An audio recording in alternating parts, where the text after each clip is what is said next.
पदसंगमी महितळी तीर्थाभिदा पातली ठेविली निजशक्ती ती पुरविती सत्कामना चिंतिली नामादी चतुसाधने प्रतिदिनी ज्ञानामृते घोळिली ती माला वदनार्थ हेतु धरुणी त्वत्प्रार्थना मांडिली।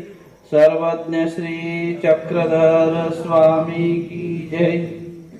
आज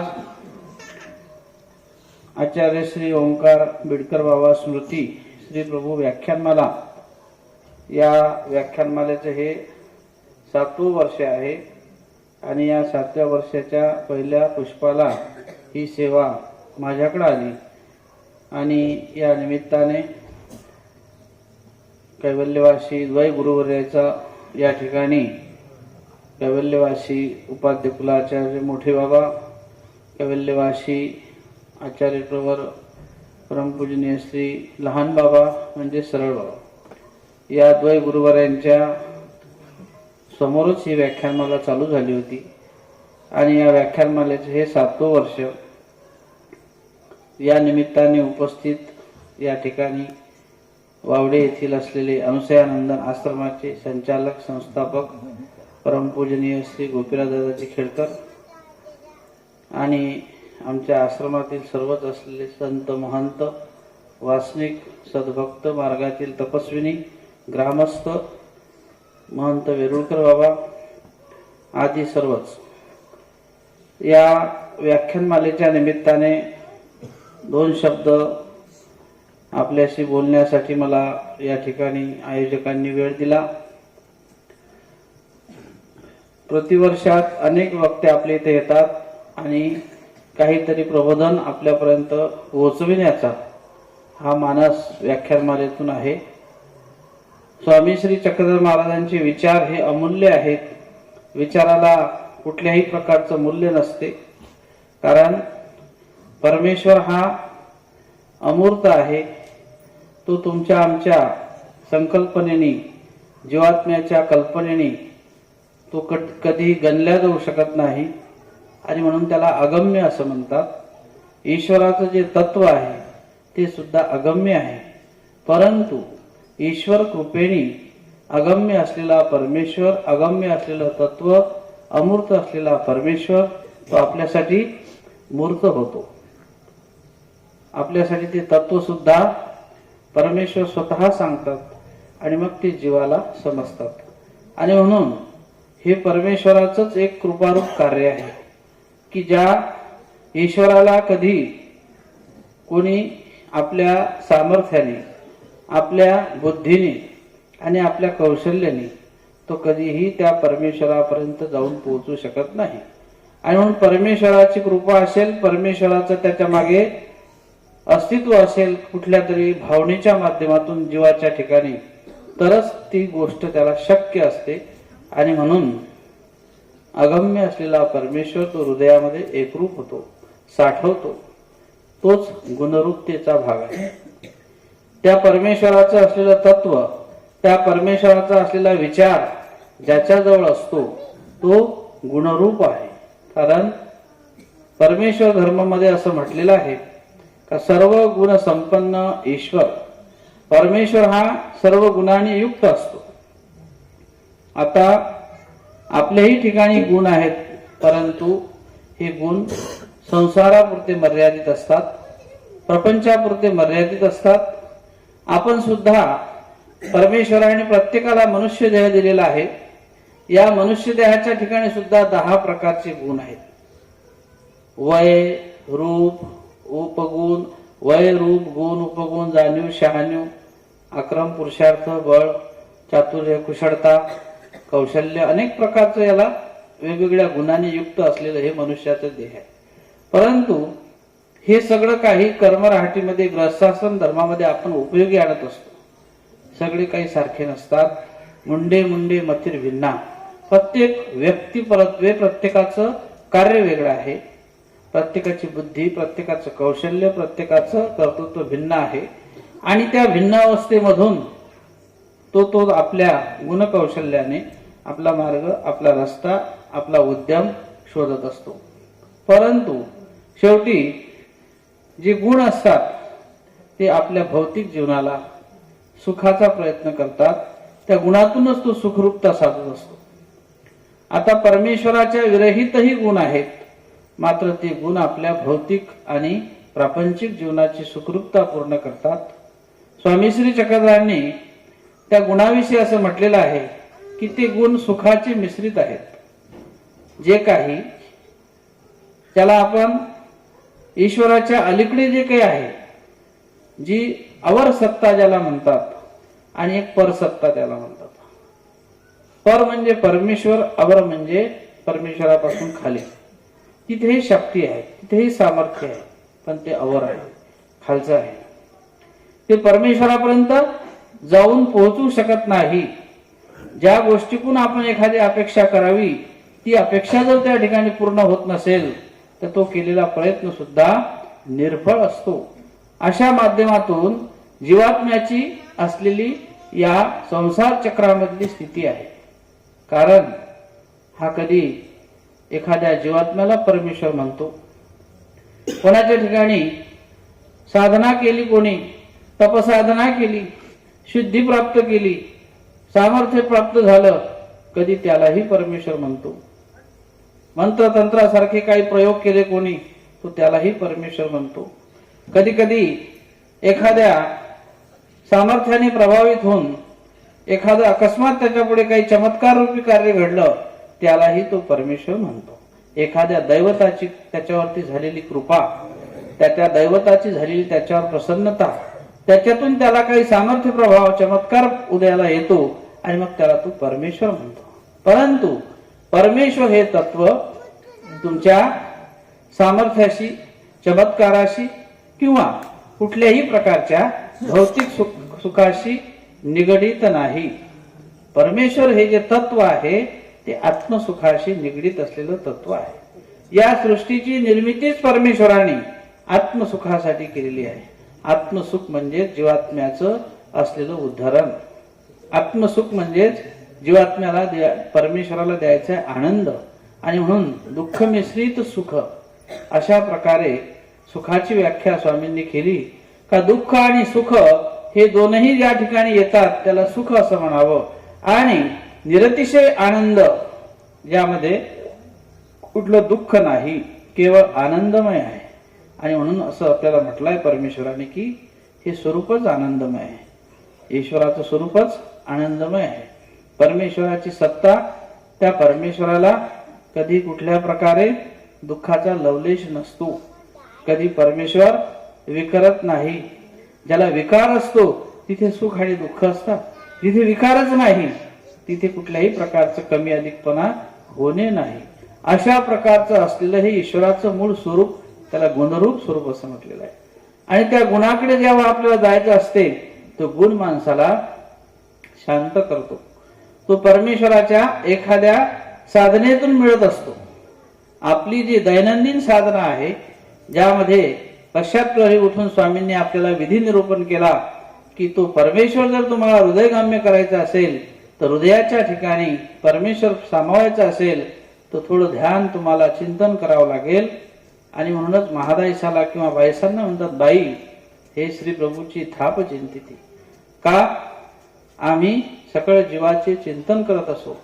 अर्थातच ईश्वर आपल्या जीवात्म्यासाठी अशा प्रकारे चिंतन करतात, या जीवात्म्याला गुण प्राप्त व्हावा.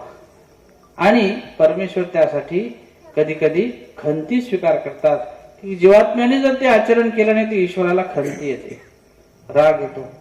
कारण एक प्रकारे आज्ञा आपल्याला ईश्वराने केली असते, पण आज्ञेचा भंग जेव्हा होतो त्यावेळेला ईश्वराला खंती येते. कारण आज्ञा करणारा ईश्वर आहे आणि भंगणारा जर आपण असो तर सारखेपण झालेलं आहे. त्यालाच म्हणतात समान प्रतिपक्ष. सारखेपणा निर्माण झाला आपल्या ठिकाणी. त्याने एक सांगावं आपण दुसरंच करावं, यामधून समानत्व निर्माण होते.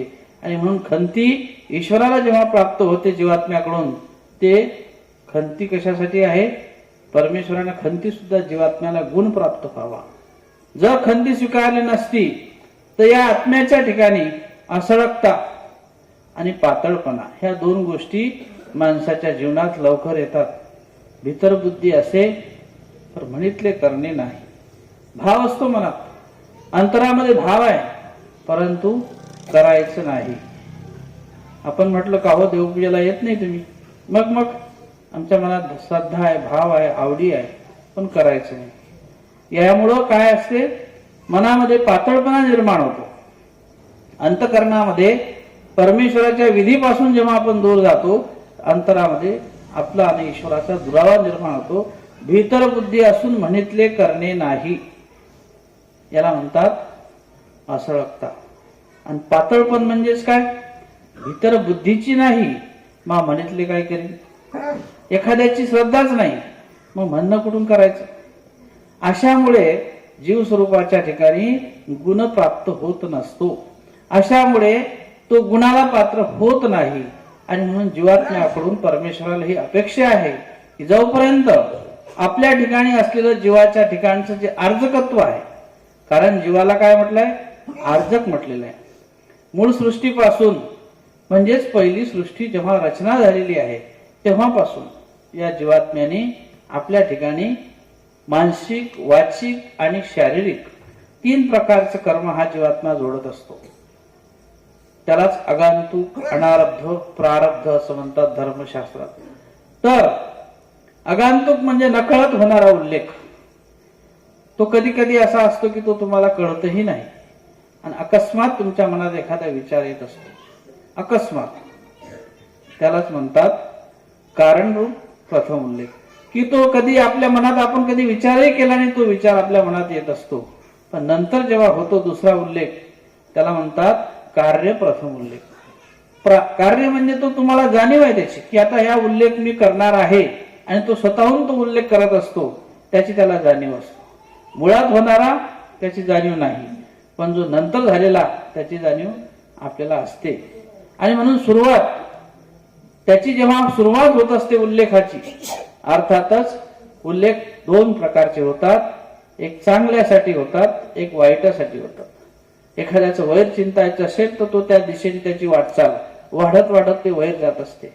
आणि मग जेव्हा ते वैर वाढत जाते तेव्हा वेळेला आपल्यापर्यंत ती क्रिया वाढत वाढत जाते. आणि मग ती क्रिया मनात आहे, मग ती वाचेद्वारे प्रगट होणार, मग ती शरीराद्वारे प्रगट होणार, आणि मग ते तुमचं कर्म पूर्ण होणार. आणि म्हणून जेव्हा ते कर्म पूर्ण होत असते तेव्हा ते वज्रासारखं कठीण होते.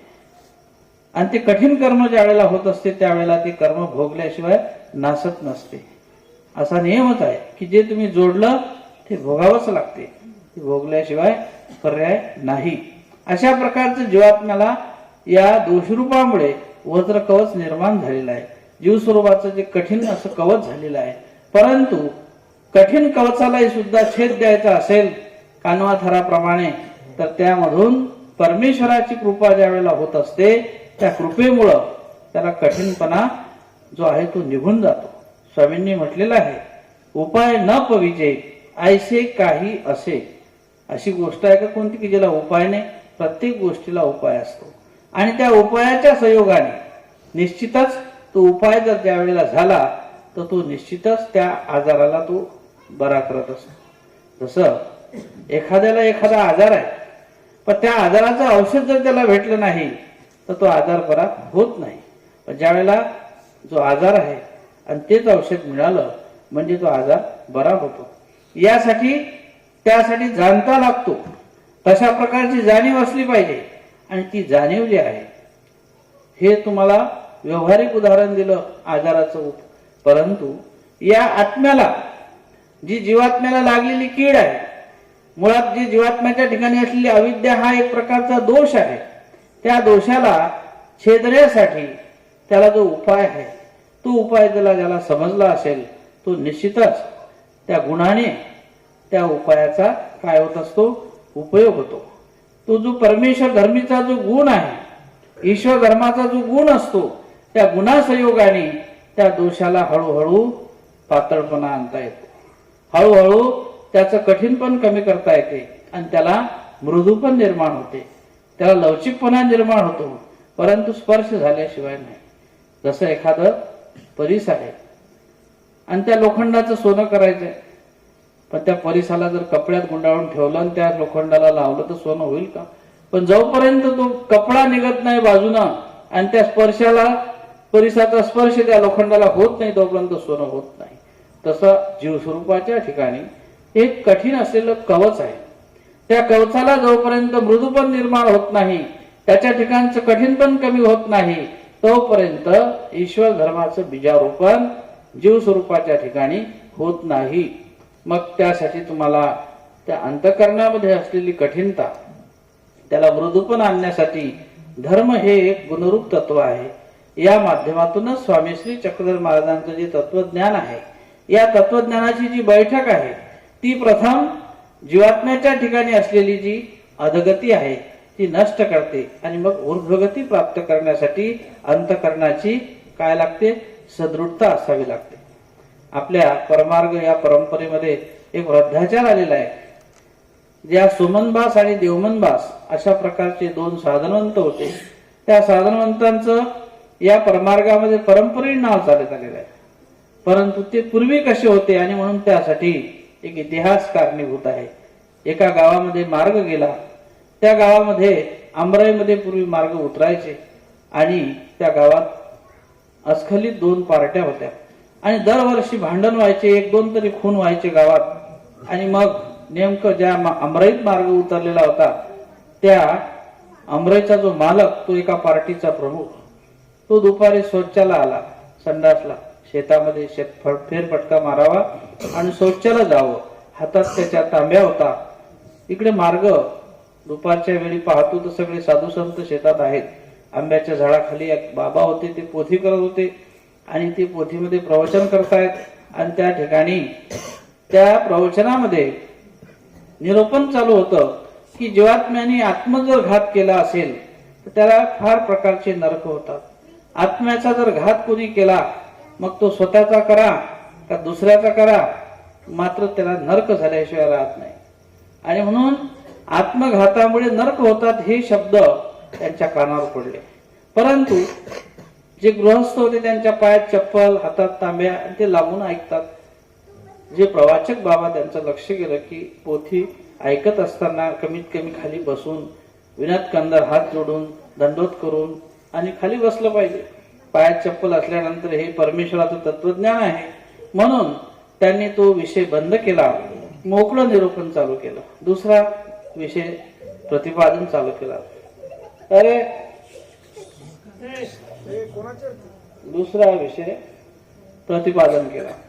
आणि मग घडलं काय का, ते विषय जेव्हा त्यांनी प्रतिपादन केले तर त्यांच्या लक्षात आलं, जे तांब्या घेऊन उभे होते गृहस्थ, की हा विषय पूर्वी चालू नव्हता, इथं काहीतरी वेगळं निरूपण होतं.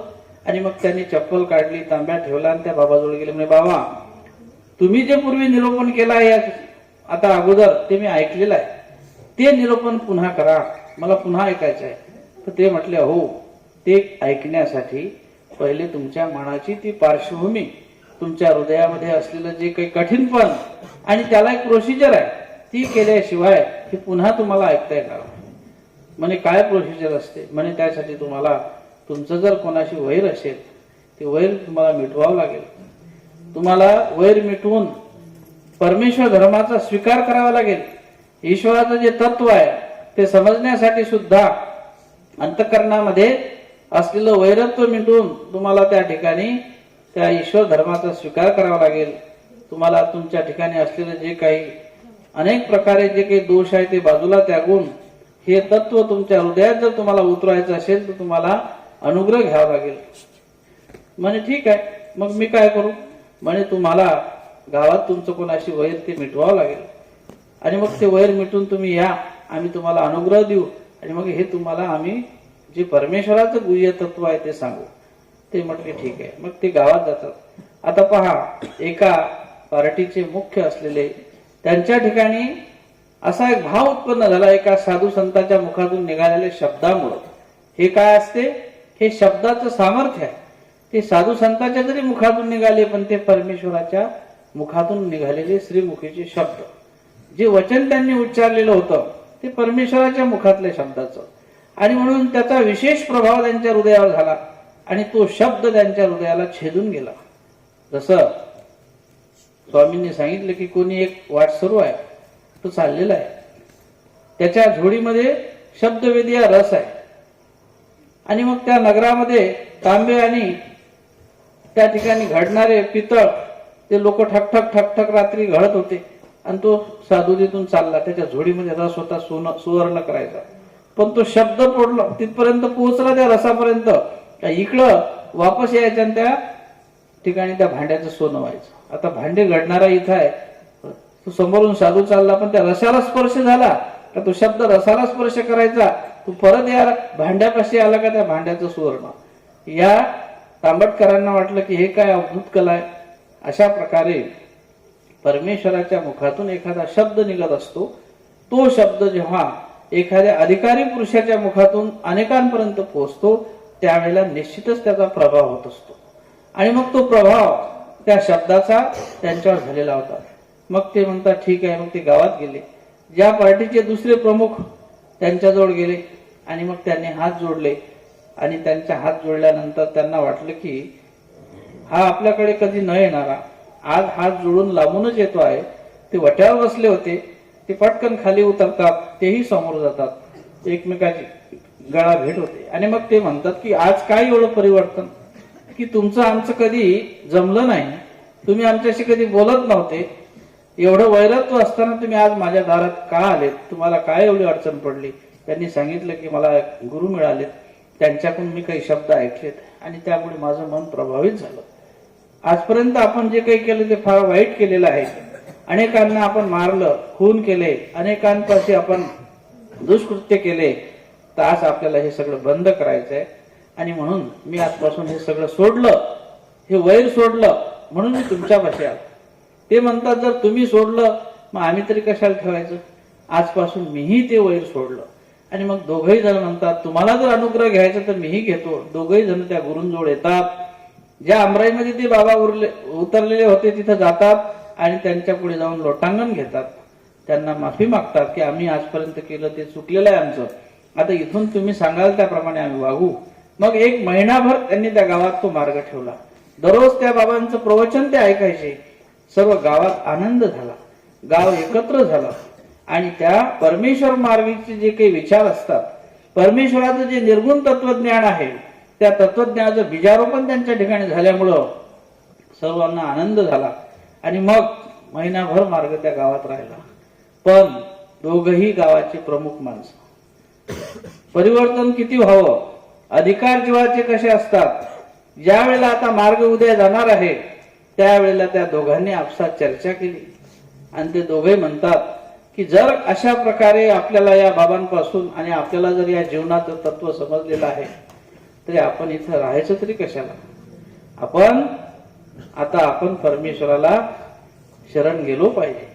आणि मग ते म्हणतात बाबा तुम्ही निघालेत ना, आता आम्हालाही दोघाला घेऊन चला, आम्हालाही या संसारात काही रस राहिलेला नाही. दोघही बाबांसोबत गेले, दोघांनी संन्यास घेतला. नुसतं संन्यासच घेतला नाही, आश्रमात गेल्यानंतर त्यांनी अत्यंत चांगल्या प्रकारे ब्रह्मविद्येचं अध्ययन केलं.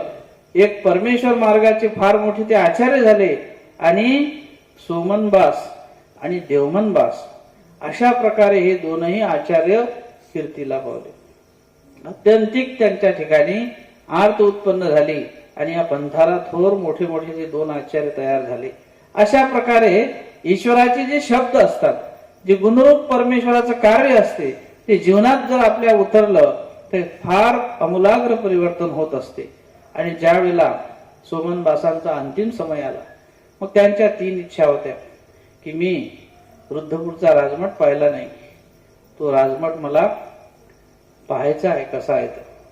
त्यानंतर श्रीकृष्ण महाराजांची जशी त्रिभंगी मूर्ती आहे, आमचे स्वामी चांगदेवच्या पायऱ्यावरती त्रिभंगी मूर्तीमध्ये उभे राहिले होते आणि समजा कशा प्रकारे त्रिभंगी मूर्तीत स्वामी आमचे उभे असतील, ती स्वामींची त्रिभंगी मूर्ती मला पाहायला मिळाली पाहिजे.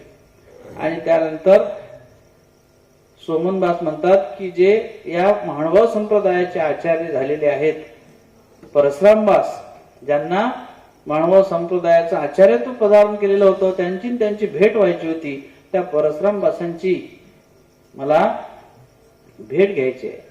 ज्या परशुरामबासाची गगनाला गवसणी आहे असं असलेलं त्यांचं तत्वज्ञान त्यांच्या डोळ्यात फक्त ते नाव ऐकून होते, ख्याती ऐकून होते, त्यांची भेट राहिली आता माझी त्यांची भेट मला व्हायची पाहिजे. अशा 3 गोष्टी सांगितल्या. आणि मग शेवटच्या काळात नेमकं घडलं असं, एखादी जर इच्छा असेल गुणरूप ईश्वर पूर्ण करतात, तो योग आणून देतात. नेमके चर्या करता करता एका गावात एका काठीच्या झाडाखाली ते पडलेले होते. आणि मग हे परशुरामबासच नेमके त्या गावात गेले आणि त्या लोकांनी सांगितले की हो म्हणे तुमच्या भट्टमार्गीचे एक पुरुष आहेत, ते या झाडाखाली गावाच्या कोपऱ्यावर पडलेले. हे तिथे जातात आणि मग त्या ठिकाणी पाहतात तर हे असे छिन्न विछिन्न अवस्थेमध्ये, आणि त्या ठिकाणी त्यांची शेवटची अवस्था आहे, तर देह जात नाही, आत्मा निघून जात नाही. त्यावेळेला हे त्यांना विचारतात परशुरामबास की अहो तुम्हाला तर देवाने आता न्यायासारखी अवस्था आहे, पण तुमचं कशात काही मन अटकलेलं आहे का? तुम्हाला देव का बरं घेऊन जात नाही आहे? काही इच्छा राहिली का तुमची? म्हणे हो माझ्या 3 इच्छा आहेत, त्या जर पूर्ण झाल्या तर संपलं म्हणे. पण इच्छा सुद्धा चांगल्या गुणरूपच होत्या, काही प्रापंचिक मिळावं असं धन दौलत असं काही इच्छा नव्हती. मग त्यांनी त्या 3 इच्छा बोलून दाखवल्या की मला राजमठाचं दर्शन झालं पाहिजे. मी श्री गोविंद प्रभूचा राजमठ पाहिला नाही. त्यांच्याजवळ त्या गवसणीमध्ये स्वामी श्री चक्रधरांचे संबंधित काष्ठ आणि त्या काष्ठाचा राजमठ त्यांना करून दाखवला.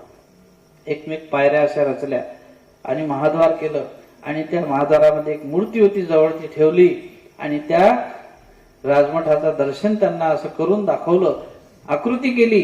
आणि मग त्यांनी त्या राजमठाला हात जोडला आणि सांगितले की आता माझी एक इच्छा पूर्ण झाली. दुसरी, स्वामींची त्रिभंगी मूर्ती कशी होती, आणि म्हणून श्रीकृष्णाची त्रिभंगी मूर्ती त्यांच्याजवळ होती. त्रिभंगी म्हणजे 3 ठिकाणी वाकलेली आहे ना, मानेत, कमरेत आणि पायात. अशा प्रकारे आमचे स्वामी ज्यावेळेला चांगदेवच्या पायऱ्यावरती त्या कविडिंबाने गीत वळगवलं आणि स्वामींची ती मूर्ती त्यांना बघायची, ती मूर्ती त्यांना दाखवली. तिथेच श्रीकृष्णाची मूर्ती दाखवली आणि त्याला हात जोडला आणि त्याने दुसरी इच्छा पूर्ण झाली. तिसरी इच्छा की या मार्गाचे परशुरामबास आचार्य झालेले आहेत, त्यांची माझी भेट झाली पाहिजे. आणि त्यांनी सांगितलं परशातो मी. वास्तविक पाहता एवढे मोठे या परमार्गाचे ते आचार्य होते. पूर्वी एकच आचार्य असायचे मानव संप्रदायाचे बऱ्याच कालखंडापर्यंत, नंतर 13 झाले, अनेक झाले. परंतु परशुरामबास स्वतः म्हणतात त्यांना की परशातो मी.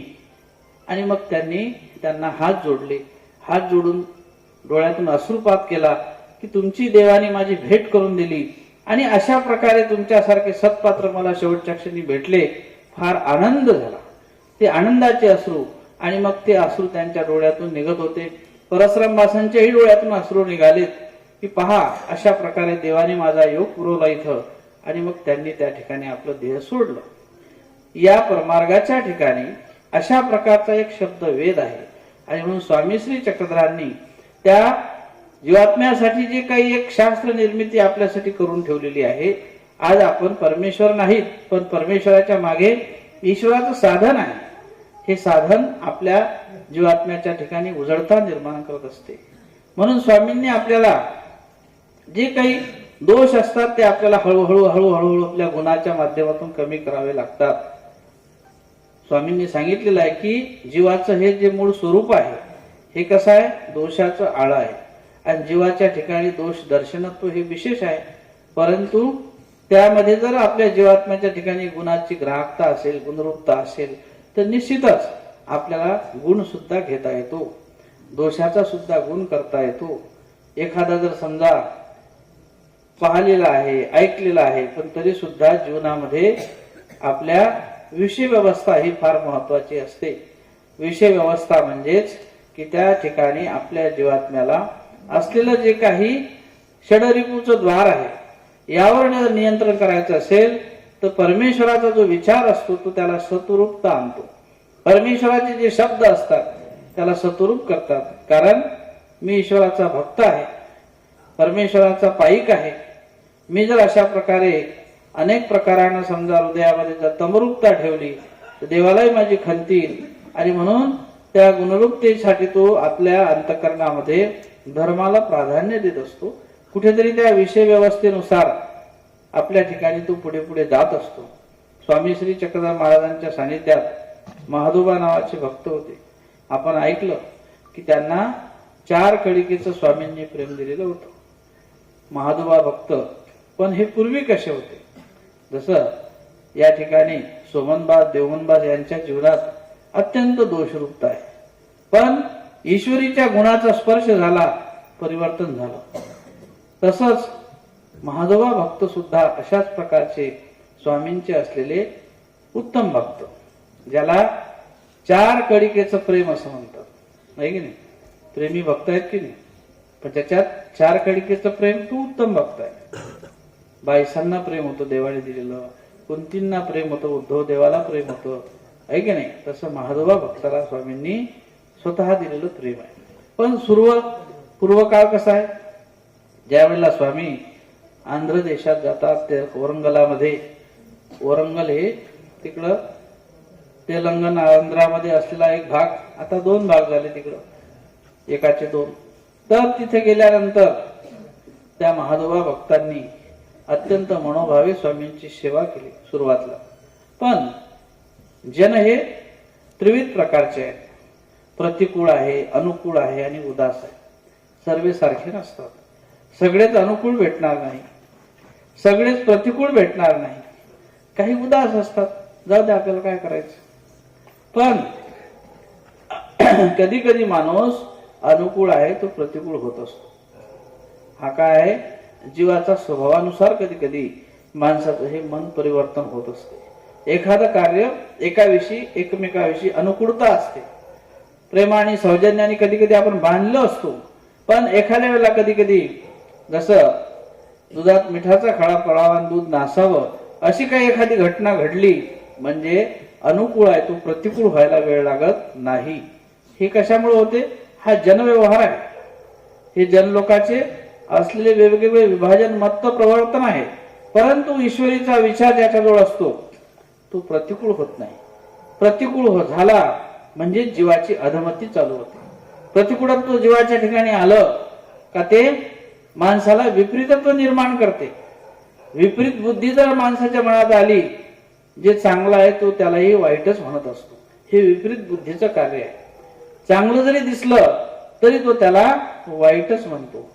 आणि म्हणून अशा प्रकारची जी दृष्टिकोन असतात ते आपल्याला परमेश्वराच्या विचाराने नष्ट करावे लागतात.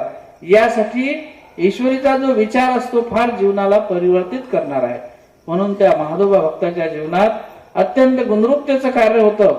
परंतु 4 लोकांनी त्यांना सांगितलं की तू देवाची सेवा करतो, तुझ्या घरात असलेली तुझी बहीण हे तारुण्य दशेत आहे आणि तू एकटा कामाला निघून जातो, दोघांनाच घरात ठेवतात. आणि मग अशा प्रकारे स्वामींविषयी विपरीतत्व त्याच्या मनात लोकांनी भरून दिलं. आणि त्यालाही वाटलं की मला तर काही जाणीव नाही, पण लोक म्हणतात आज आपण परीक्षाच घ्यायची. आणि म्हणून त्या महादोबा भक्तांनी काय केलं, बहिणीला सांगितलं, म्हणे आज मला काय करायचं आहे, बाहेर गावी जायचं आहे, शिदोरी कर. आणि मग तिने शिदोरी केली. शिदोरी केल्यानंतर याने शिदोरी घेतली आणि तो निघाला. परंतु तो गेला नाही. तो वरती छतावरती जाऊन बसला आणि त्याला सवनं होतं छताला. पूर्वी आपल्या खानदेशात सवने ठेवायचे ना, छिद्र वरते प्रकाश येण्यासाठी, त्याला सान म्हणतात. विदर्भात आमच्या सवनं म्हणतात. तर अशा प्रकारे सान ठेवली त्याला आणि तिथून मग तो पाहू लागला. लोकांनी सांगितल्यामुळे मन बदलून गेलं. विपरीतत्व भाव आला देवाविषयी. आणि मग ती दररोज सेवा करायची स्वामींची. आणि ती तिचे कामधंदे आटपले, स्वामींची आराधना झाली, मग ती स्वामींची तळपाय दाबायची, संवारण करायची. तिची सेवा मनोभावे, कुठलाही मनात विकार नाही, कुठली अन्यथा कल्पना नाही. पण लोकांनी त्याच्या मनात भरून दिलं, याच्याही मनात आलं आणि त्यांनी पाहिलं तर ती संवाहन करता करता पायावरती डोकं ठेवलं होतं. स्वामी झोपले आणि ती झोपली. स्वामींना झोप लागली, ती स्वामींच्या पायावरती डोकं ठेवून ती झोपली. याच्या मनात कल्पना विपरीत आली आणि विपरीत कल्पना आल्यामुळं याला राग अनावर झाला. तो खाली उतरतो, हातात तलवार काढतो आणि तलवार घेऊन श्री चक्रधरांच्या तो प्रत्यक्षात वार करण्यासाठी तो गेलेला आहे की आता जावं आणि आपण तलवार घेऊन संपून टाकावं, हा मनात विचार आहे.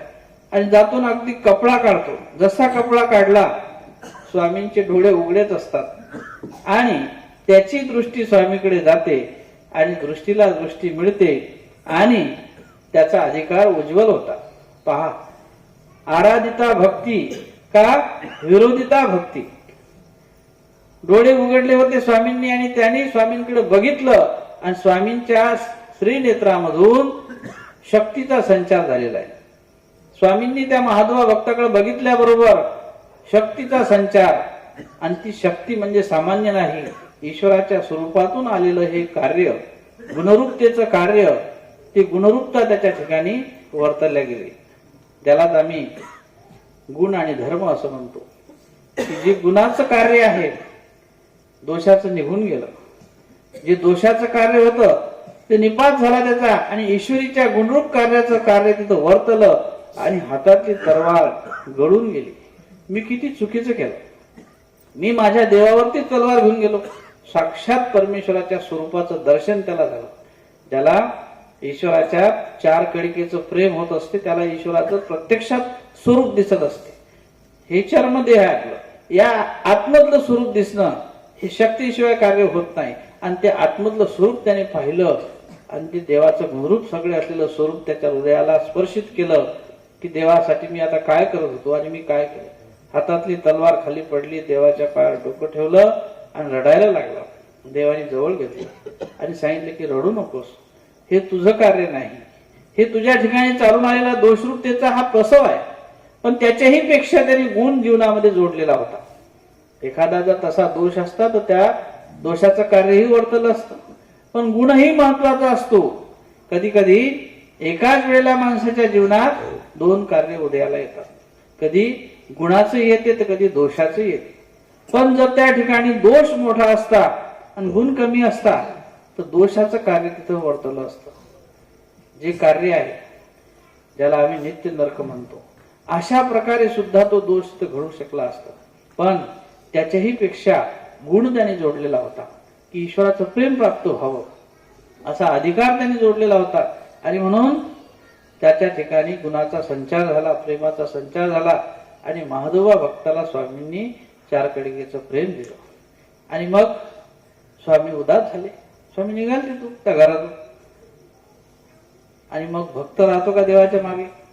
आता तो जो तलवार काढून आला होता पण तो भक्त झाला ना, देवाने त्याला प्रेम दिलं आणि मग तो स्वामींच्या मागेच निघाला. आता स्वामी म्हणतात तुम्ही थांबा इथं. नाही नाही, मला नाही थांबता येणार.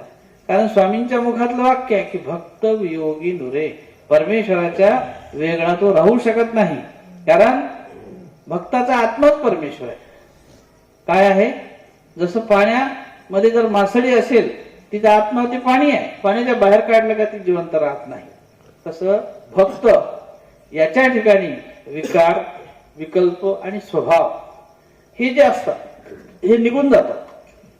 या शक्तीचं कार्य झालंय. ईश्वराने जी त्यांना शक्ती दिलेली आहे त्या शक्ती संयोगाने त्याच्या अंतःकरणामध्ये जे विकार असतात, जे उल्लेख असतात ते निघून गेले. दुसरा उल्लेखच राहिला नाही, कोणता प्रपंचाचा नाही, विकाराचा नाही, कुठलाही मनात भाव नाही एका परमेश्वराशिवाय. विकल्प असतो मनात, तोही निघून गेला. जे स्वभावाचे कार्य आहे तेही निघून गेले. ना देहाची चिंता, ना वस्त्राची चिंता, ना कुठली चिंता. जे शरीराचे अष्टस्वभाव, क्षुधा, पिपासा, मल, मूत्र, शीत, उष्ण, भय आणि निद्रा हे शरीराचे अष्टस्वभाव. त्याचप्रमाणे आणखी शरीराच्या ठिकाणी, मनाच्या ठिकाणी असलेले विकार, विकल्प रूप सारखे असलेले अनेक दोष ते सगळेच निघून जातात. आणि मग स्वामींच्या सोबत निघाले. आता स्वामी पुढे ते मागे. पण भक्तांनी केलेली कृती आहे. जरी त्याला प्रेम दिलाय महादेव भक्ताला, पण दोष घडला ना. एखादी समजा तुम्ही गोष्ट करता आणि समजा चुकीची गोष्ट केलेली आहे, पण त्या चुकीच्या गोष्टीला चुकीच म्हणावं लागेल की नाही. एखादी गोष्ट घडून गेली, हातात तलवार घेऊन आला, हे पापरूप कार्य घडलं ना त्याच्याकडून. साक्षात परमेश्वराचे अवतार, करचरवंत ब्रह्म परमेश्वर, आणि हातात तलवार घेऊन जातो म्हणजेच दोषही घडला. मग त्यावेळेला तो दोष नासला पाहिजे. हेही दयाळूपण परमेश्वराच्या ठिकाणी. तो दोष नासावा हाही परमेश्वराच्या ठिकाणी जीवात्म्याविषयी असलेला एक काय आहे, मायेचा झरा आहे. ईश्वर दयाळू मायाळू म्हटलेला आहे की या जीवाचे नरक चुकवावे हा ईश्वराचं जीवाच्या ठिकाणी असलेलं दयाळूपण आहे की हे नरक जीवाचे चुकले पाहिजे. सकळ नरक सोडून त्याला आपल्या दयागुणामुळे परमेश्वर त्याला नरकापासून बाजूने करतात, सुखाचं फळ देतात.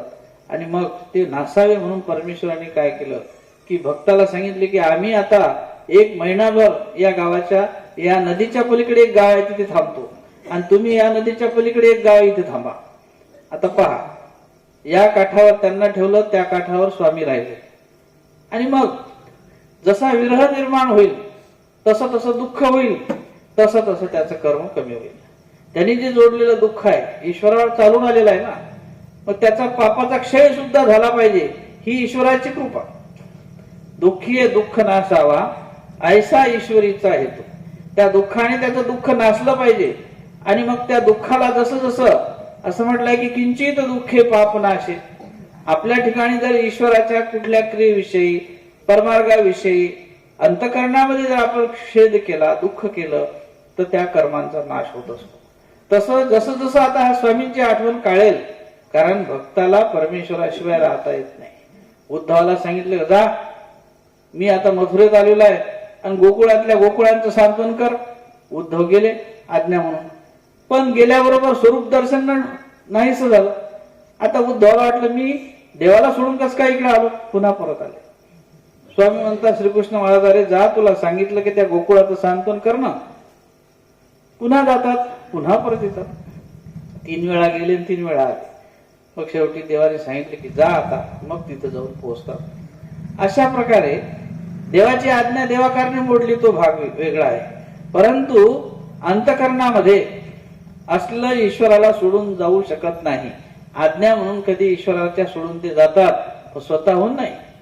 ज्या वेळेला बाईसांना म्हटलं की आमचे स्वामी आता सोडून गेलेत, बाईसा समजा स्वामींच्या व्यापारानिमित्त जायच्या, स्वामींनी पाठवलं तर बाजूने जायच्या, पण स्वतःहून कधी बाईसा स्वामींना सोडून गेल्या नाही. त्या प्रेमी भक्त होत्या. पण जेव्हा म्हटलं की आता देव गेले, बाईसा म्हणतात खरंच गेले का, सत्य आहे का? 3 वेळा विचारलं आणि गंगेतच देह टाकून दिलं देवाच्या वियोगात. भक्त वियोगी नव्हे. ईश्वर भक्त हा परमेश्वराच्या वियोगात राहत नाही. आणि मग ज्या वेळेला महाधोबा भक्त स्वामींच्या वियोगामध्ये एका गावाला थांबतात, स्वामी दुसऱ्या गावाला थांबतात. आता स्वामींची भेट नाही, पण भेट तर झाली पाहिजे मनात इच्छा, म्हणून त्या नदीच्या काठावर यायचे. तिथून पाहायचे त्या गावाकडं स्वामी दिसतात का, लांबून दिसत नव्हते. आणि मग त्या गावातून एक माधुकरी करण्यासाठी एक ब्राह्मण दररोज या गावात यायचा भिक्षा मागायला. मग ते त्या ब्राह्मणाला म्हणायचे का हो की पलीकडच्या गावामध्ये आमचे स्वामी श्री चक्रधर महाराज एक पुरुष आहेत, आणि मग ते त्या गावात आहेत का, तुम्हाला भेटले का? ते म्हणे हो, त्यांची आमची भेट होते. ते कसे आहेत? म्हणे चांगले आहेत. तुम्हाला काही त्यांच्या तब्येतीचं काही असं काही कमी अधिक वाटलं नाही ना? नाही म्हणे अगदी चांगले आहेत. झाला. मग दुसऱ्या दिवस पुन्हा तो ते उभे राहायचे नदीच्या काठावर. तो ब्राह्मण आला की त्यांना ते विचारायचे का हो आमचे स्वामी दिसले का, कसे आहेत, चांगले आहेत ना? ते म्हणजे चांगले आहे. मग ते म्हणायचे बा आमच्या स्वामींचं वर्णन ते त्यांना सांगायचे की ते चांपे गौर आहे, तेजस मूर्त आहे, आणि त्यांचे बाहुदंड असलेलं शरीराचं सौंदर्य सगळं वर्णन करून सांगायचे. आणि मग ते म्हणायचे की असे पुरुष आहेत आणि अगदी चांगले आहेत. आता दररोज विचारल्यानंतर ते दररोज चांगलंच सांगायचे. एक दिवशी या ब्राह्मणाला वाटलं किंवा काही नाही हा दररोज येतो मलाच विचारतो, आज आपण खोटं बोलून पाहिलं पाहिजे. अहो म्हटले, एखादी बाई असते, एखादा पुरुष असतो, पुरुषाला बाईचा वेध असतो, बाईला पुरुषाचा. आणि म्हटले हे पुरुष आहे विचारणार आणि ते पुरुष आहे, एवढं काय आकर्षण आहे? आता याला काय माहित भक्त आहे म्हणून देवाचा, याला वाटलं खोटंच बोलावं. तो म्हणतो तुम्हाला माहित नाही? विचारलं दररोजच्या प्रमाणे की आमचे स्वामी त्या गावात आहेत, कसे काय आहेत? म्हणे ते तुम्हाला माहित नाही. ते म्हणे त्यांना सर्पदंश झाला आणि ते मृत्यू पावले. खोटं बोलला. आता सर्पदंश होऊन मृत्यू पावला म्हटल्याबरोबर भक्ताला एकदम अकस्मात एकदम अंतकरणामध्ये दचक निर्माण झाली की आपले स्वामी काय निघून गेले का काय मला सोडून? मला तर 1च महिना थांबायला सांगितलं, आमचे त्याच्या अगोदरच स्वामी निघून गेले का काय असं वाटायला लागलं. ते म्हणतात अहो खरंच सांगा. नाही म्हणे सत्य आहे. अहो म्हणे खरंच सांगा. म्हणे सत्य आहे. अहो म्हणे खरं सांगा तुम्ही. म्हणे सत्य आहे. 3 वेळा विचारलं आणि यांनी देह टाकून दिलं खाली. महाधोबा भक्ताने आपला आत्मा त्याच्यातून निघून गेला. देह खाली पडलं, महदोबा भक्ताचं तिथं संपलं, प्राणज्योत मावळली आणि ब्राह्मण घाबरून गेला. काय करता, सहज बोलता ब्रह्महत्या घडली. मी तर सहज म्हणायला गेलो आणि याने तर खरंच देह टाकला. आता काय करा, पाहतो हालून निघून गेला प्राण त्याच्यातून, घाबरून गेला. भिक्षा राहिली बाजूनं, परत त्या गावात गेला आणि त्या स्वामींना येऊन सांगतो की म्हणे जीजी माझ्याकडून फार मोठी चूक झाली. मी म्हणे तुमच्याविषयी खोटी माहिती दिली आणि त्याने म्हणे देहच टाकून दिला. आणि मग स्वामी म्हणतात, हो तुम्ही असं का बरं केलं? अहो हसताना सुद्धा मनुष्य खोटं बोलू नये, अशा प्रकारचा एक प्रकारचा संदेश आहे. आणि तुम्ही समजा मा येसने असत्य, तुम्ही समजा आम्ही असताना सुद्धा, जिवंत असताना मेलं सांगितलं आणि तुमची समजा ठिकाणी अशा प्रकारचं हे कृत्य तुम्ही केलं. तुम्ही ब्राह्मण आहेत, तुम्ही अशा प्रकारचं समजा चुकीची माहिती त्यांना दिली आणि हसताना सुद्धा तुम्ही माणसानं खोटं बोलणे. तुम्ही आम्ही जिवंत असताना तुम्ही सांगितलं. अहो मेल्यावर सुद्धा लोक सांगतात जिवंत आहे, तुम्ही जिवंत असताना त्यांना मेलं सांगितलं. केवढा मोठा अपराध जोडला. आणि भक्ताच्या एखाद्या मरणाला तुम्ही निमित्त झाले. त्यांच्या लक्षात आलं की हे ईश्वराचे सामर्थ्यरूप पुरुष आहेत आणि त्यांचा हा वियोग त्यांना सहन झाला नाही, त्यामुळे तो मेला. आणि म्हणून त्यांना आणखी दुःख झालं ब्राह्मणाला. तेही रडायला लागला. पण देवाच्या पायावर डोकं ठेवून शेवटी ईश्वर दयाळू आहे. किती जरी चूक झाली, आई लेकराची पदरात घेते, तसं देवाच्या पायावर डोकं ठेवलं. ते रडत होते. स्वामी म्हणतात ठीक आहे, काही रडू नका, त्यातूनही तुमचा मार्ग आपण मोकळा करू. आता त्या भक्तासाठी तुम्ही सेवा करा. म्हणजे काय करू?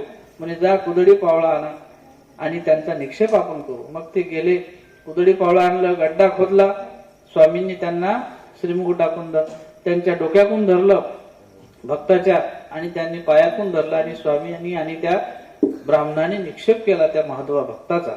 अशा प्रकारे काय असते की जीवनामध्ये माणसाच्या खोटं कधी बोलू नये. खोटं बोलल्यानुसार अनेक प्रकारचे दोष पदरात पडतात आणि मग तो दोष माणसाच्या जीवनाला कधी ना कधी आपल्या जीवनाला तो ऱ्हास करणारा असतो. कुठला तरी एखादा मोठा अपराध जीवनामध्ये ओढवत असतो.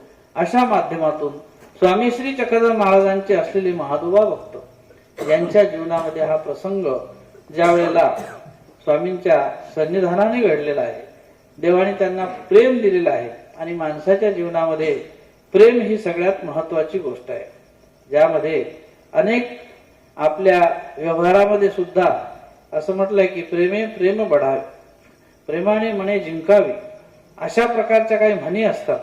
तर त्या म्हणी सार्थ आहेत. म्हण जर आहे तर ती त्याच्यामधून फार मोठा बोध असतो आणि त्या बोधाला सार्थ करण्यासाठी आपल्यासाठी हे मनुष्य जीवन आहे. त्या मनुष्य जीवनाचा आधार म्हणजेच एक विचार असतो. तो विचार ज्याला आत्मसात केलेला आहे, तो आत्मसात केलेला विचार त्याला संयमितता आणतो, मपित्ता आणतो. आणि म्हणून स्वामींनी असं म्हटलंय की मनुष्याने आपल्या जीवनाला मात्रा देता आली पाहिजे. मात्रा म्हणजे मपितपण, मात्रा म्हणजे संयमितता. त्या संयमाने जीवनामध्ये कुठल्या तरी प्रकारे अंतकरणामध्ये जर संयम असेल, मात्रा असेल, तर निश्चितपणानं आपल्या ठिकाणी एखादं ध्येय असते, ते ध्येय आपण पूर्ण करू शकतो. निश्चितपणे आपल्या जीवनाचा शेवट चांगला होत असतो. आणि म्हणून जीवनामध्ये गुणाचं जर समजा बहळत्व असेल, गुण जर अधिक असेल, तर म्हणतात गुणाकडे पाहता दोष सुद्धा त्या ठिकाणी झाकलेलाच असतो. जसं देवाने आता या लेडेमध्ये आपण पाहिलं की गुण श्रेष्ठ होता आणि म्हणून त्यांनी तलवार काढून आला, पण तरी सुद्धा तो झाकून गेला. देवाने दोषाकडे नाही पाहिलं, त्याच्या गुणाकडे पाहिलं. मागचा जो फार मोठा त्याच्या ठिकाणी असलेला गुण आहे, कुठल्या तरी एखाद्या परमेश्वराच्या असलेल्या अधिकारामुळे त्या देवाला पहिल्यानं प्रेम द्यावं लागलं. असं म्हटलं की परमेश्वराने की बलवत्तरात दुर्बलम बाध्यते. एखादी बलवत्तर गोष्ट असली आणि एखादी दुर्बल म्हणजे त्यापेक्षा कमी असेल, तर ती कमी गोष्ट त्या ठिकाणी झाकून जाते आणि जी बलवत्तर आहे ती उदयाला येते. तसं माणसाच्या जीवनामध्ये दोन चाली ह्या परंपरेने चालतच येतात. स्वामींनी सांगितलं की डोळ्याच्या ठाई दोन सामुग्री आहेत, एक तेज सामुग्री आहे, एक मेद सामुग्री आहे. आपल्या डोळ्याच्या ठिकाणी सुद्धा तेज सामुग्री रत्नाच्या गर्वीचे खुतले रंग देखे. जसं राजाच्या राज दरबारामध्ये नवरत्न असतात, ते रत्न पारखी असतात.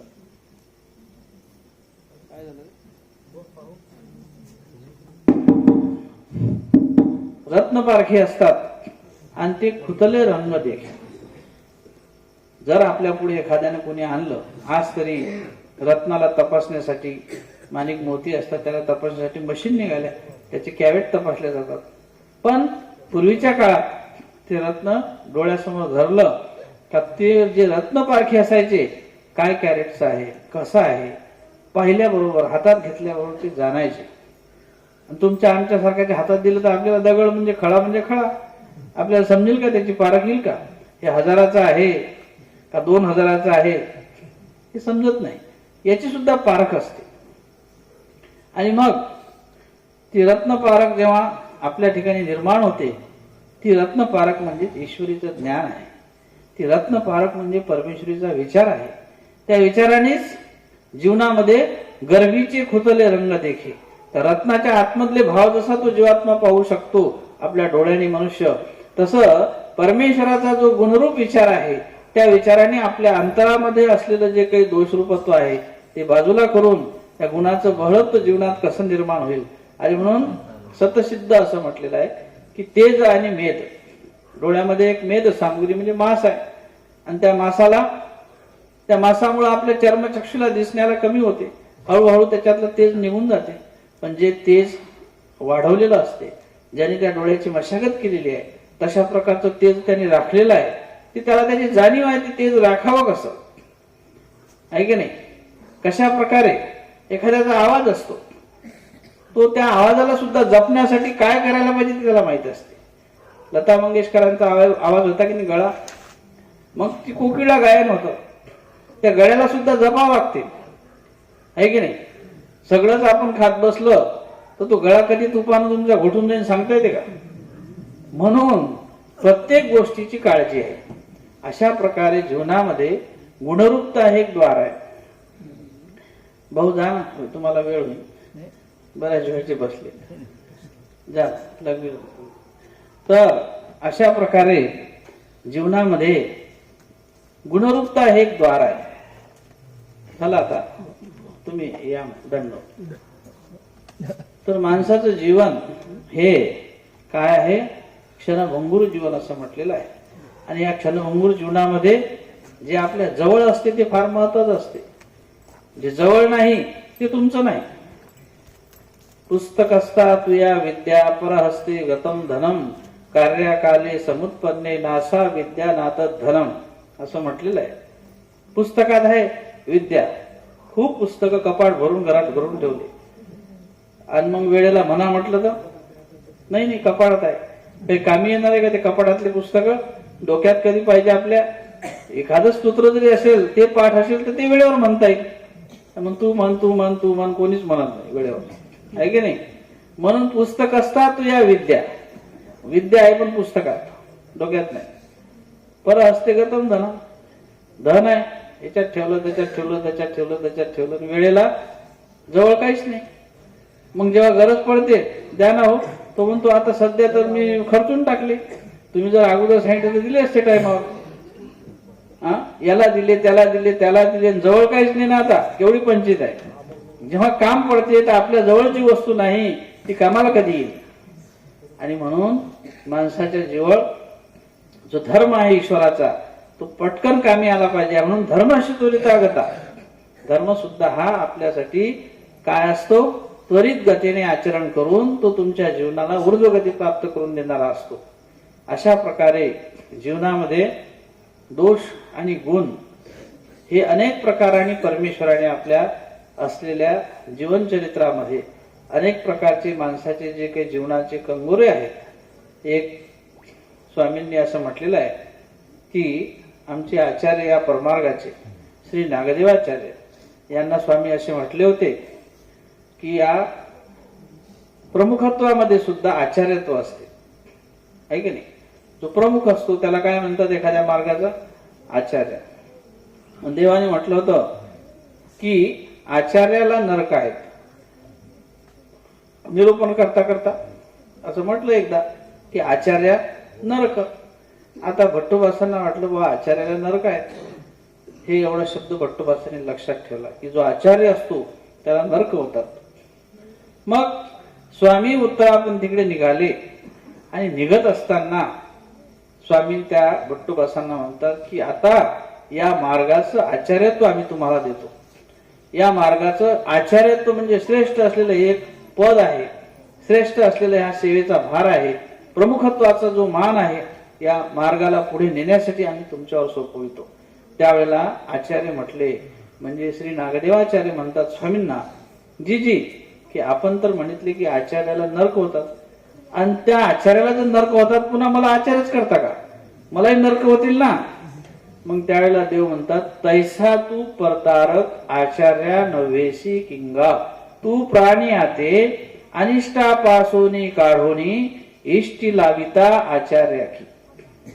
म्हणजे जिथे दोष आहे त्या दोषामुळे नरक होतात. आणि तू प्राणी आला म्हणजे जीवात्म्याला, प्राणी आला म्हणजे असलेल्या एखाद्या मनुष्याला तू चांगल्या प्रकारचं अनिष्टापासून काढून इष्टी लावणार आहेस. तशा तुझ्या ठिकाणी गुण आहे आणि त्या गुणामुळे तू एकमेकाला परमार्गाला लावू शकतोस. आणि म्हणून स्वामी श्री चक्राने त्यांना असं म्हटलं की माझ्यापासून तरी काही आता 100-200 लोकांपर्यंत हा धर्म पोहोचला, पण तुझ्या मी गेल्यानंतर 700-500 लोक तुझ्या सन्निधानात राहतील, तीही संन्यास धारण करून. आणि खरोखरच संन्यास धारण करून 700-500 लोक श्री नागदेवाचार्यांच्या जवळ होते. आणि मग स्वामींनी असं उदाहरण दिलं त्यांना की नरक कशामुळे झाले, की एखादी गोष्ट आचरण करत असताना सुद्धा एखादा तात्विक सिद्धांत असतो, एखादा तात्विक विचार असतो, पण त्या विचाराला सुद्धा जर बैठक असेल, त्याला जर सात्वता असेल, त्याला जर त्या विचारामध्ये एखादं ईश्वरीय तत्व सामावलं असेल तर तो विचार माणसाच्या जीवनात स्थिरता आणू शकतो, तो नरकापासून दूर ठेवू शकतो. आणि मग स्वामींनी त्यावर उदाहरण दिलं होतं की जसं भट्टाचार्यांना नरक झाले. आता भट्टाचार्य नावाचे पुरुष हे वेदाचे असलेले प्रमाणित पुरुष होते आणि हे एक वेदमार्गीचे विशेष प्रकारचे प्रतिष्ठित आचार्य होते. यांना नरक झाले. हा स्वामींनी एक आख्यायिका घडलेला प्रसंग पूर्व आपल्या मागील इतिहासातला स्वामींनी त्यांना सांगितला की आचार्याला नरक कसे होतात. जर त्या ठिकाणी सद्विचाराचं बीजारोपण नसेल, कुठल्या एखाद्या प्रकारचं तात्विकतेचं त्याला ईश्वराच्या धर्मरूप सत्वाचं एखादं बीजारोपण नसेल, तर तो विचार माणसाच्या जीवनाला कसा नष्ट करतो, दोष कसा पुढे येतो, गुण कसा झाकून जातो. वास्तविक आचार्यत्व हे गुणासाठी आहे, पण त्या आचार्याला नरक कसे झाले. आणि म्हणून तसा तू नाही, पण आचार्यालाही नरक होतात. जर तिथे सुबुद्धी नसेल, सुकर्तृत्व नसेल, तर नरक होऊ शकतात. आणि म्हणून सांगितलं की भट्टाचार्य हे वेदमार्गाचे आणि क्षेपणिक हे निरीश्वरवादी. क्षेपणिक म्हणजेच त्यावेळेला आज आपण जैन साधू असं म्हणतो त्यांना, तर त्यांचंही त्या काळात खूप प्रस्थ होतं आणि वेदमार्गाचंही प्रस्थ होतं. मग दोन्हीही त्या ठिकाणी आपलं धर्म कार्य करायचे. परंतु कधी कधी संघर्ष हा जीवनामध्ये असतो. तसा कधी कधी आपापसामध्ये संघर्ष होत असतो. तसा एक विचार समोर आला आणि प्रत्येकाने ठरवलं की तुम्ही श्रेष्ठ का आम्ही श्रेष्ठ. आता भट्टाचार्यांना त्या लोकांनी सांगितलं की आपण चर्चा करायला पाहिजे. ते म्हणतात जैन सांप्रदायिक लोक का आम्हीच आमचं तत्वज्ञान श्रेष्ठ आहे, हे म्हणतात आम्ही श्रेष्ठ आहे. मग त्या लोकांनी एक चर्चा घडवली. आता पहा, चर्चा घडवत असताना चर्चेमध्ये काही शर्त आणि अटी असतात. तसं त्या शर्त आणि अटी लागू झाल्या. यांनी सांगितलं की दोघंही त्या ठिकाणी यायचं आणि आल्यानंतर एकमेकाशी अटी लागू करायच्या. मग जैन संप्रदायाचे 18 संन्यासी तिथं आले आणि भट्टाचार्य एकटेच हे प्रमुख. मग त्यांनी ठरवलं, एकमेकाशी बोलले की जर समजा आम्ही हारलो तर तुम्ही काय कराल, आणि तुम्ही हारलो तर तुम्ही काय कराल चर्चेमध्ये. मग आता जैनपंथी जे होते यांनी सांगितलं का तुम्ही जे म्हणाल ते आम्ही करू, आम्ही जर हारलो तर.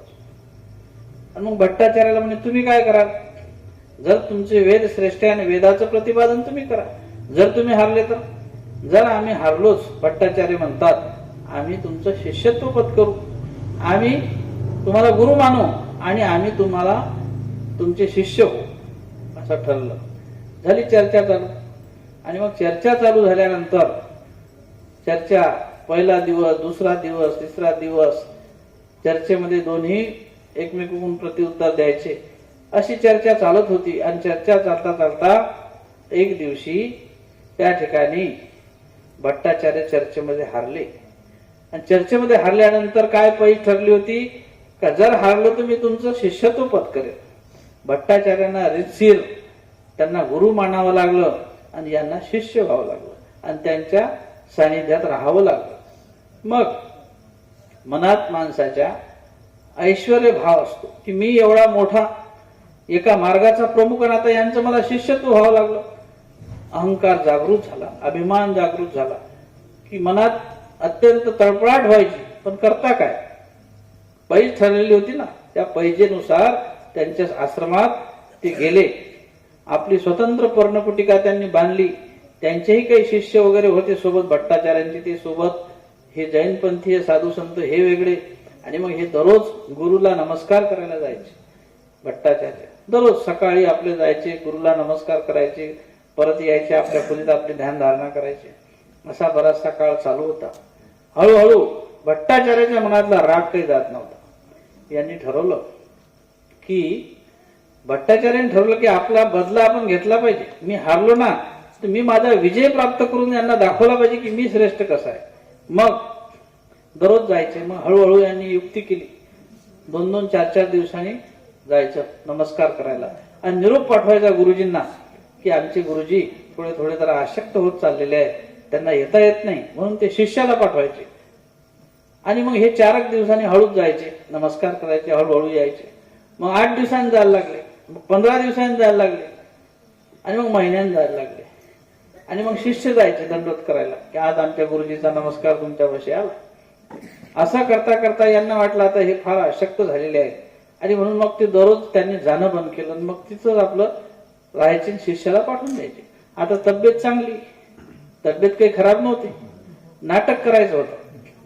आणि मग दररोज शिष्याला पाठवून द्यायचे की झाले आज गुरुजीचा नमस्कार आलेला आहे, गुरुजीची तब्येत जरा आता जास्तच खालत चाललेली आहे. आणि मग ते म्हणायचे ठीक आहे. आणि मग शिष्य जाऊन नमस्कार करून यायचे. एक दिवशी गुरुजीने सांगितलं की त्यांना जाऊन सांगा की आता तुमचे गुरुजी, आमचे जे गुरुजी होते ते निवर्तले, गुरुजी मेले, आता काय करायचं ते सांगा. आता शिष्य निरोप घेऊन गेले. गेल्यानंतर त्यांनी सांगितलं की आमचे गुरुजी सरलेले आहेत, आता शेवटचा तो विधी आहे, अंत्यविधी, तो कसा करायचा ते सांगा. आणि मग त्या जैनपंथी जे असतात ते सुद्धा अग्नी शेवटच्या काळात देतात. आणि मग ते म्हणे आता ते सरलेत, तुम्ही आता त्या अग्निकाष्ठ वगैरे त्यांना द्या, त्यांचा अंत्यसंस्कार अग्निकाष्ठामध्ये करा. आणि असा निरोप दिला. आता अग्निसंस्कार हा वेदातलं प्रमाण आहे. अग्निकाष्ठ देणे हे वेदामध्ये असलेलं, वेदाचं असलेलं प्रमाणित कार्य आहे की जे वेद मान्य असतात ते अग्निकाष्ठ देतात.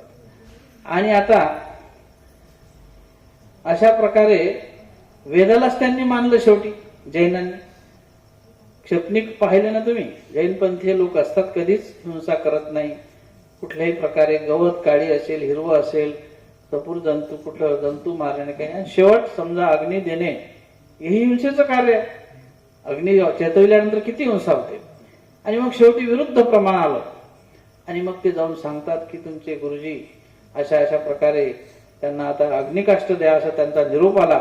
आणि मग हे झोपलेलं सोंग घेतलं होतं ना, हे उठून उभे झाले आणि असे बाया पडल्या. म्हणजे पा जिंकलो की नाही मी, आता जाऊन सांगतो म्हणे त्यांना की तुम्ही हारलेत, मी तुम्हाला जिंकलं, तुम्ही हारलेत. आणि मग ते गेले उठून आणि त्यांना सांगितलं की तुम्ही सांगितलं की आता मेल्यानंतर तुम्ही अग्नी द्या. अग्नी हे कशाचं प्रतिपादन आहे? वेदाचं आहे. आणि मी वेदाचा प्रमाणित पुरुष आहे, मी वेदाला मानणार आहे. आणि मी वेदच माझ्या ठिकाणी, मी वेद संपूर्ण आत्मसात केलेले आहे. आणि म्हणून आता तुम्ही हारले. जैनांना वाटलं की खरोखरच हे प्रमाण वेदाचं आहे. आणि आपण शेवटी त्या वेदाला शरण गेलो. मग आता म्हणे खरोखर आम्ही हारलो, आता तुम्ही जिंकले.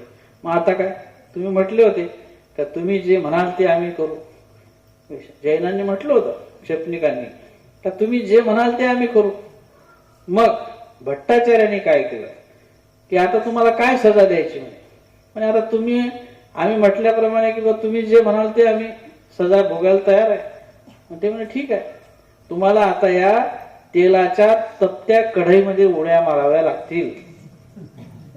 आणि मग त्यांनी फार मोठी कढई ठेवली, अग्नी जाळला, तेल तापवलं आणि जे 18 होते जे संन्यासी क्षेपणिक 18चे 18 त्या कढईमध्ये तप्त्या कढईमध्ये त्यांना जिवंत त्या ठिकाणी तेलामध्ये टाकून त्यांचा देहघात झाला, आत्मघात केला.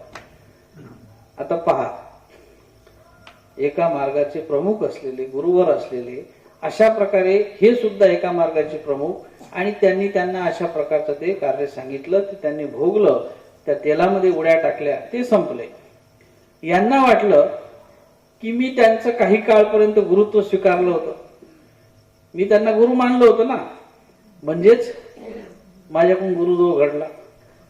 जरी मी आज जिंकलो असेल पण मी त्यांना गुरु मानलं होतं, त्यांना गुरु म्हणून स्वीकारलं आणि मग समजा माझ्याकडून गुरुद्रोह घडला, मी तरी कशाला राहायचं. आणि म्हणून त्यांनी गौऱ्या रचल्या भट्टाचार्यांनी आणि गौरीमध्ये आपण बसले आणि अंगुष्ट्यापासून स्वतःला चेतवून घेतलं आणि स्वतःही त्यामध्ये संपून गेले.